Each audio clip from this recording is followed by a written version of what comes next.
Wagner akan menjadi shadow dan akan menjadi muscle group kembali. Dan apa itu military muscle group? Sebelum masuk ke sana, kita jelaskan cara Putin mengendalikan pengaruhnya di 20% wilayah dunia.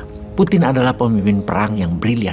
Putin kita tahu memiliki trisula atau trimatra pasukan militer. Tentara Federasi Rusia, Chechen Fighter, pejuang Chechen di bawah Ramzan Kadyrov, dan Wagner.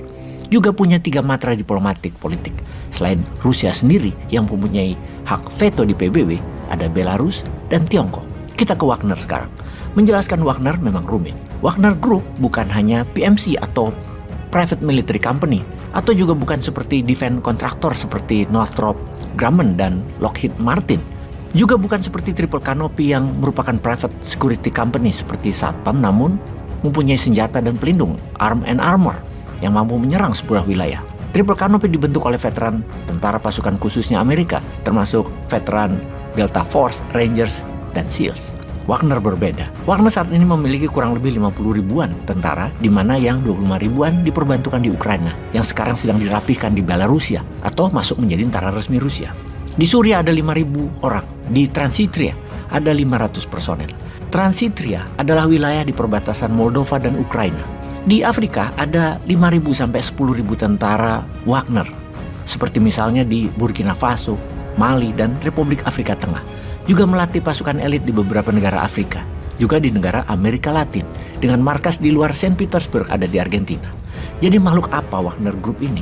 Dunia baru mengenal di tahun 2014 ketika Rusia mengambil Crimea, wilayah selatan Ukraina. Dalam sekejap, Ukraina melepas Crimea tanpa perlawanan berarti. Wagner yang beroperasi. Mereka disebut dengan nama julukan Little Green Man. Mereka berseragam militer hijau, tanpa tanda pengenal apapun secara kepangkatan dan bermasker. Nama Wagner merupakan nama sandi atau call sign dari seorang veteran perang Rusia, Dmitry Utkin. Dmitry Utkin dikatakan merupakan pendiri dari Wagner Group ini. Namun, ada sebuah nama yang lebih harus difokuskan, adalah Yevgeny Prigozhin, seorang oligarkinya Rusia. Selama tahunan dia menyangkal dirinya ada hubungannya dengan Wagner Group, hingga tahun 2022 kemarin dia muncul di media dunia dengan merekrut member baru Wagner dalam jumlah ribuan. Kembali ke peristiwa minggu lalu, tepatnya di hari Jumat hingga sekarang.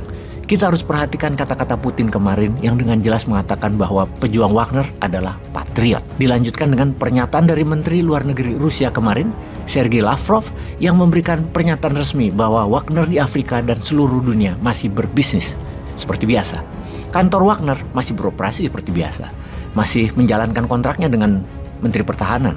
Wagner beralamat di gedung mewah di Saint Petersburg sebagai perusahaan bisnis konsultan pertahanan, bekerja sama atau bermitra dengan Kementerian Pertahanan Rusia.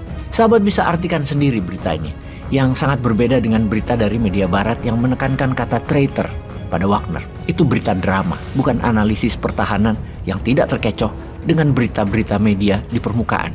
Rekam jejak Wagner bisa terlihat sejak tahun 2014. Wagner bukan hanya muncul di Crimea, namun berada setidaknya di 8 negara Afrika dan beberapa negara Amerika Latin.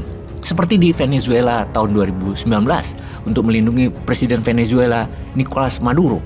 Di Suriah, Wagner adalah pelindung personal Bashar al-Assad. Di Afrika dipakai melindungi pemimpin negara Afrika yang lemah militernya dan rawan dikudeta. Misalnya, di tahun 2017 Republik Afrika Tengah, di mana presidennya ketika itu Faustin Todera yang menghadapi pemberontakan di wilayah tambang berlian. Rusia mengirim senjata dan mendeploy Wagner. Selesai semua pemberontakan tersebut dalam 1 tahun.